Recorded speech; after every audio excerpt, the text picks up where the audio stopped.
Wait. I have a plan. MK Party has a plan. Hey, today I will accidentally expose the big secret on how MK is planning to deal with the group of Ramaphosa and the DA big time. Now, there is an article that has been written around this, and it says, "Can an incomplete parliament elect a president? Legal implication of MK boycott." In other words, what we are arguing right now is MK Party has got 58 seats out of the 400 seats. The question is, where do they meet the quorum for them to proceed with the meeting? Then it continues to say, listen to this one. Now, this is going to be the most interesting video and the most powerful video that you will need to watch. Listen to this one. Impending boycott by the MK Party, which won 58 seats in the recent election, raises significant legal and constitutional questions around the validity of the National Assembly proceeding and the election of the president. This article argues that the election of the president might not legally stand if the National Assembly does not meet the minimum requirement of 350 members. Even if the quorum for the electing even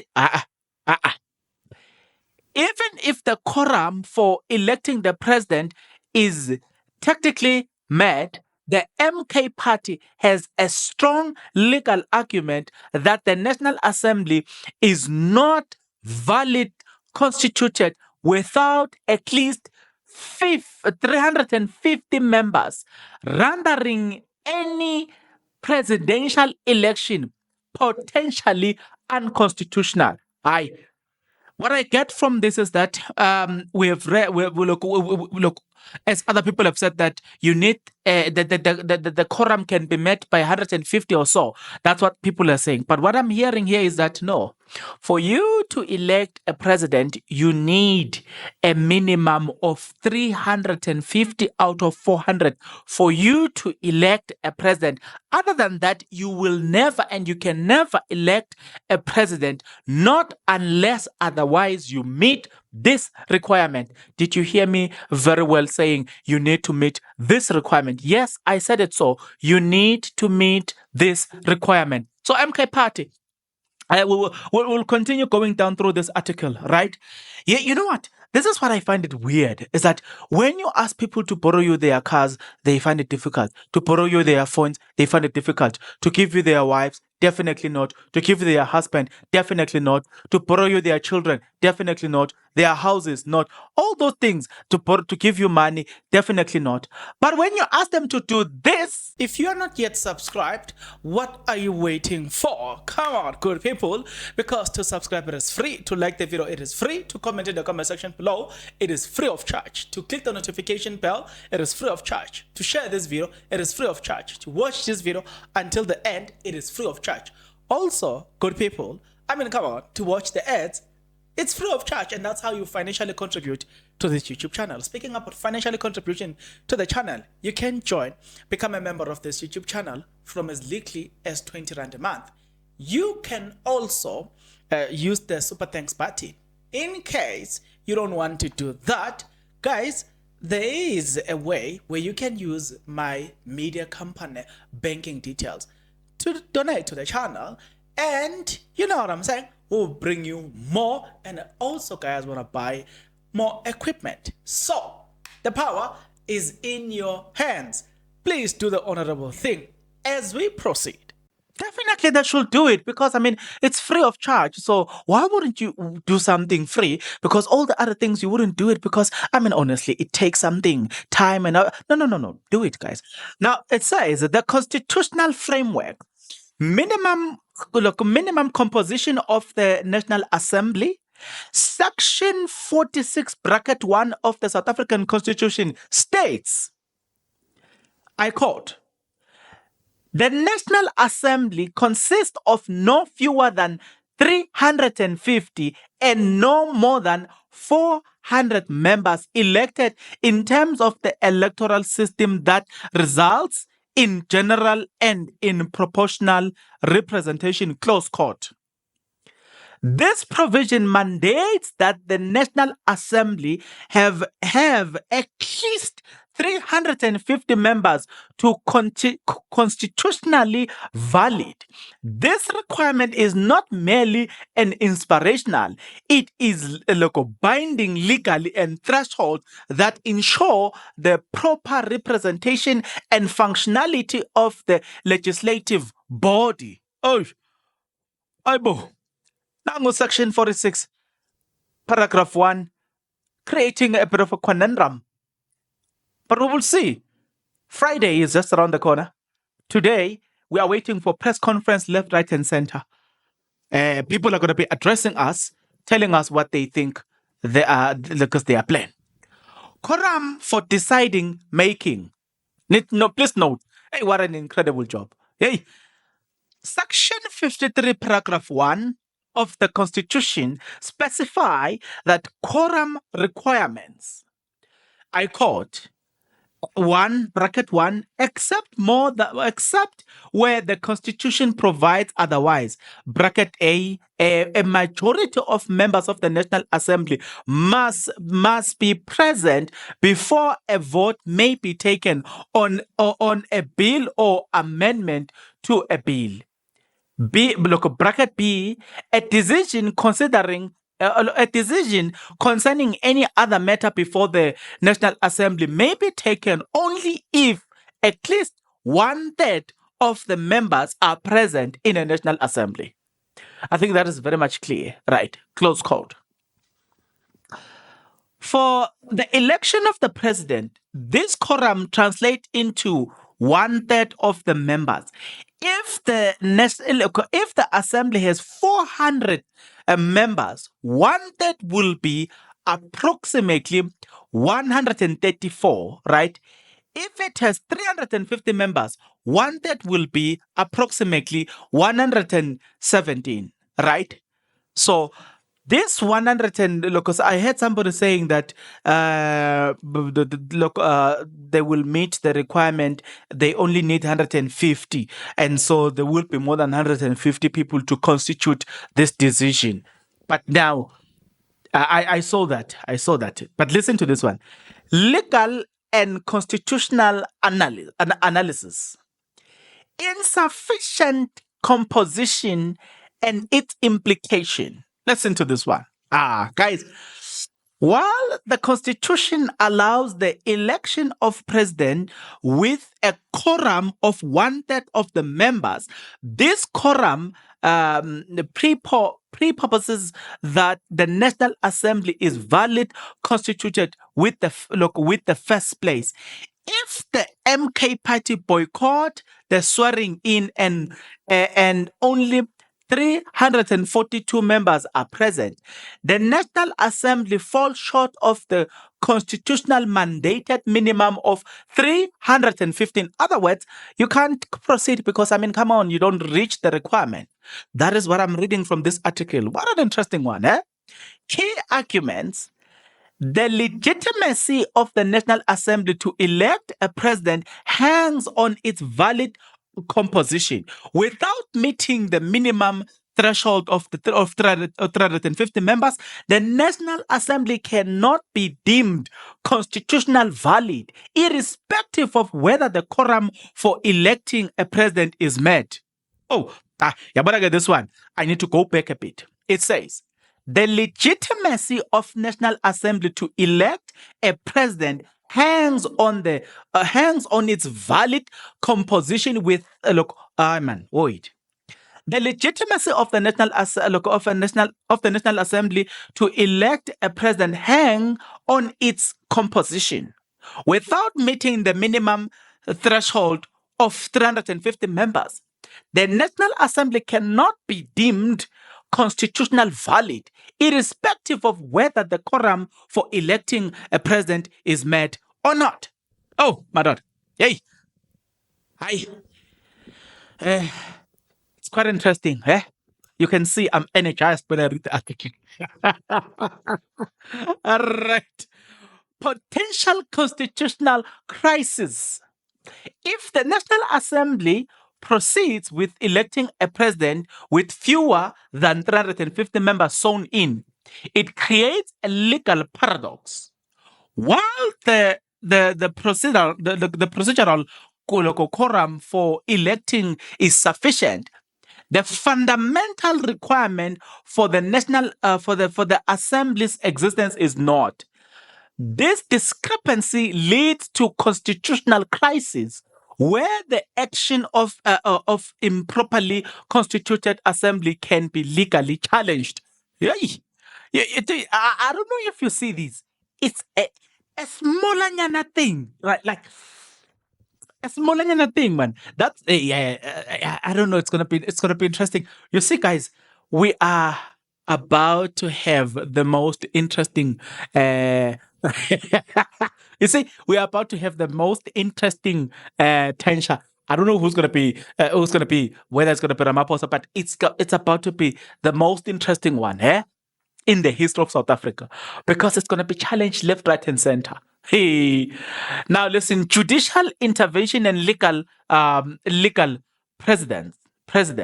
The South African Constitutional Court has consistently upheld supreme of the Constitution and the necessity for its strict adherence to its provision. In the Democratic Alliance versus President of South Africa and others 2017, the court emphasized that, I quote,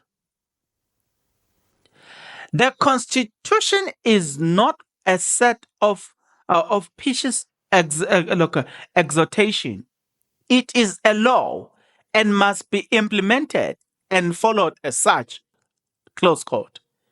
This president supports the argument that any deviation from the constitutional requirements, such as the minimum composition of the National Assembly, invalidates the subsequent actions, including the electing of the president. Hey, guys, this is not my intellectual property, so I must say, hey, when they want to sue you, they will say, Bungane, you use somebody's intellectual property.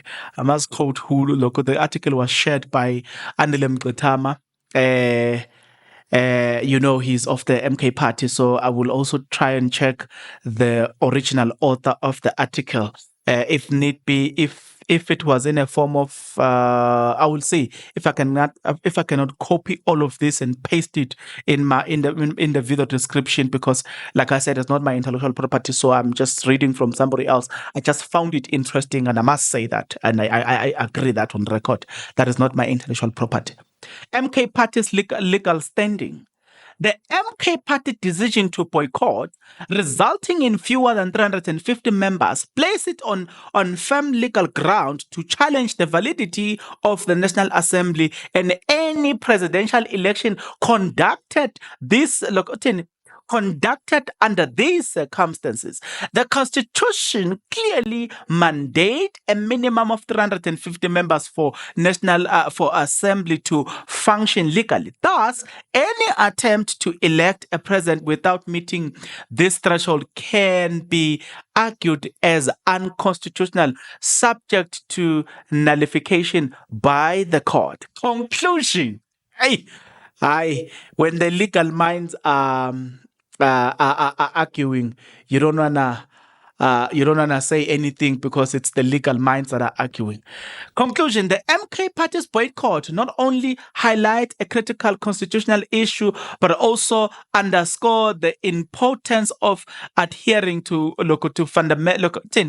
foundational legal requirement for the National Assembly as composition. The election of the president by assembly that does not meet the minimum requirement of 350 members legally intenable. The MK Party has a bearers legal argument that that such an election will not stand up to the constitutional scrutiny, hereby ensuring that the principle of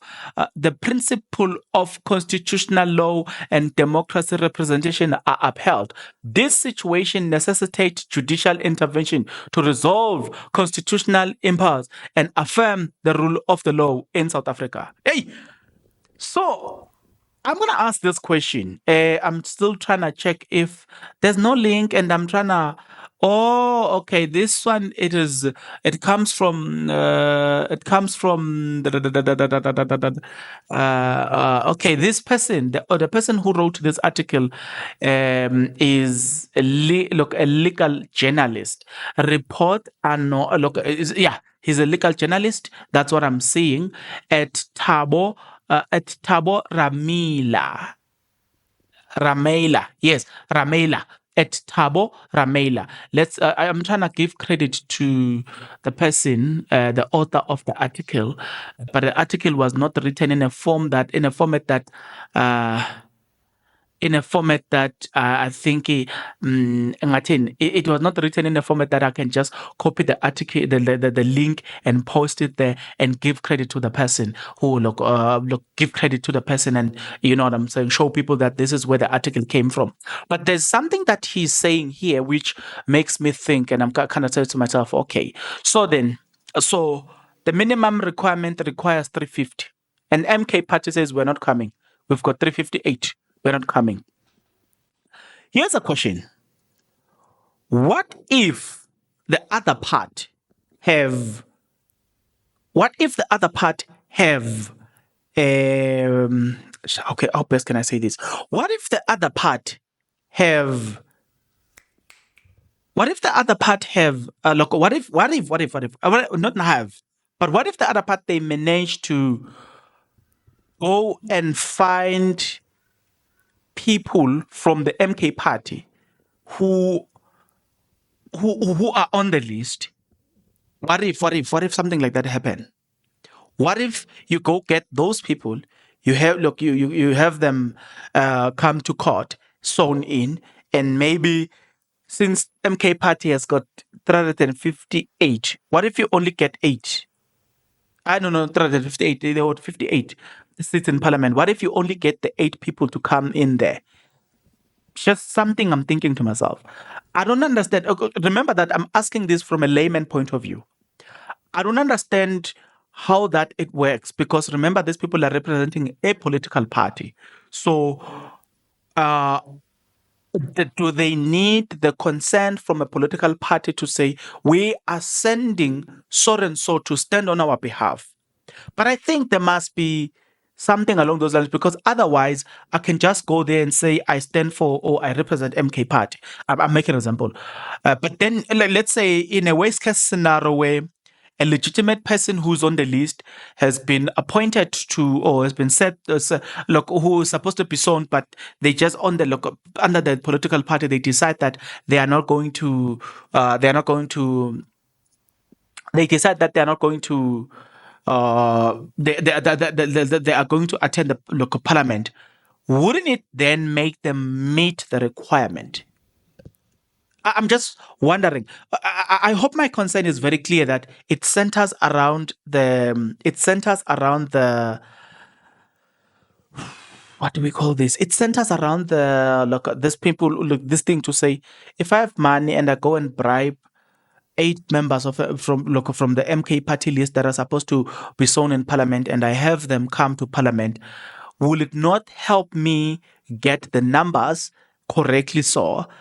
Or they need a consent from the letter, such as maybe the ANC will say, yes, you are a member of the ANC that is supposed to be sown in, but you can't be sown in at your own. You need a letter from the political party for you to be sown. If that's the case, then even if I bribe members, still I wouldn't succeed.